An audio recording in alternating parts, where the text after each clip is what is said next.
Gabriela, let me start with you. We had David Rosenberg on earlier who says inflation is actually nothing. I mean, oil prices are going down, commodity prices are declining. Therefore, the Fed is already overshot, beyond neutral, and they're going to put us in a recession next year. Just love to get your thoughts on that. So we would consider Fed policy still very accommodative at this point in time, right? We have had 9 rate hikes, so we have moved up a little bit over the past 3 years, but policy is still a little bit below what we in the median participants at the Fed consider to be neutral. So we do consider the rate hike yesterday to have been appropriate, and we still consider 2 more rate hikes next year to be appropriate as well.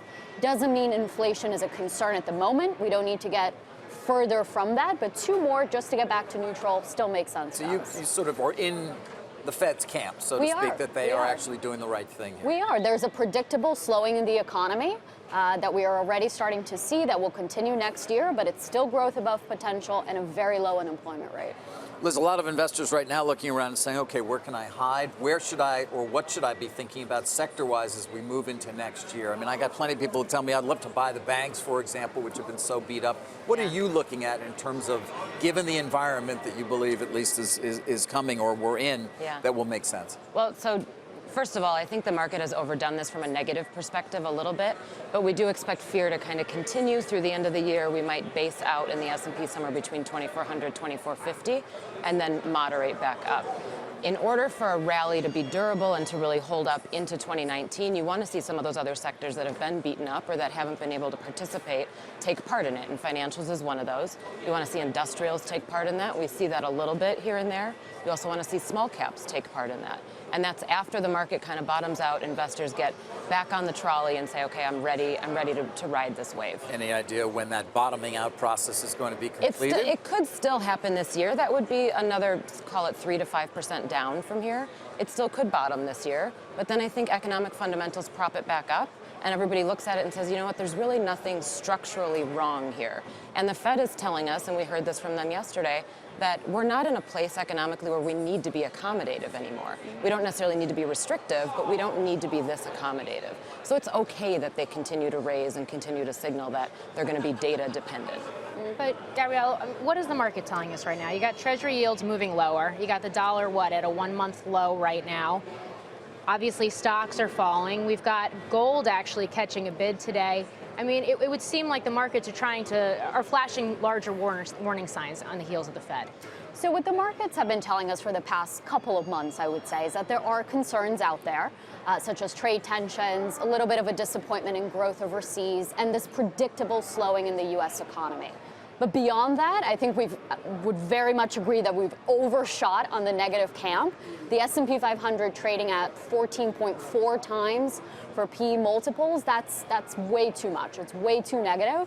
And we do believe next year, once we start getting some more economic data, that the fundamentals will speak louder than sentiment at this point. So Liz, is the economy good or not? Because it seems like one camp is saying, oh, well, the market is being a better gauge of the economy. Another camp is saying, actually, the Fed is looking at more than the market, and appropriately so. But right now, labor markets seem pretty tight. And if the economy really isn't as good as some think, it seems like a lot more people, even outside of Wall Street, might be in for some pain in the coming months. So separate the U.S. economy from international economies, and then how do you define good, right? It's certainly not bad. It's less fast than it was this year. It's going to be less fast going into 2019, but there aren't really cracks forming in the economy. The market right now, I think, is reacting to the fact that we're going to have slower fundamentals. And remember, we came into 2018 with this huge boost from tax reform. There's really not a boost coming in 2019, so it has to stand on its fundamental legs. And those fundamentals are telling us GDP growth is slowing, earnings growth is slowing, and the market's wondering what level can we actually sustain at that slower growth number. Gabriela, there is a psychological component to a recession. I mean, we can talk our way into one conceivably. There are plenty of executives right now at large corporations who are pulling back a bit, which can have a self-fulfilling kind of effect as well, can it? I mean, are you concerned at all about that? So there is a concern that the fall in stock prices could spook consumers, for example, or could spook businesses. But we're just not seeing that when we look at confidence. We are still seeing very high consumer confidence and a strong pace of consumption. let's remember the fall in oil prices has provided a nice Christmas gift here, holiday gift for consumers for 2019.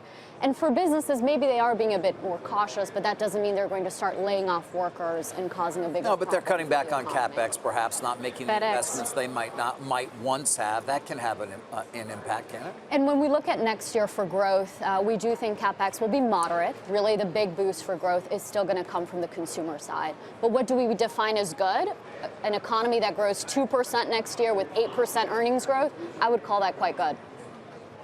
And Liz, I'll give you the final word here. So 3 to 5% before we bottom, then next year? Next year, I think in the U.S. we do mid-single digits. And then outside the U.S., I mean, the interesting part will be to watch in the first half. Do we get another de-escalation in trade? Maybe we have a peak in the dollar, depending on what the Fed does. If the Fed pauses, they can prolong this expansion a little bit longer. And then in the second half of 2019, you might see a buying opportunity in some international markets.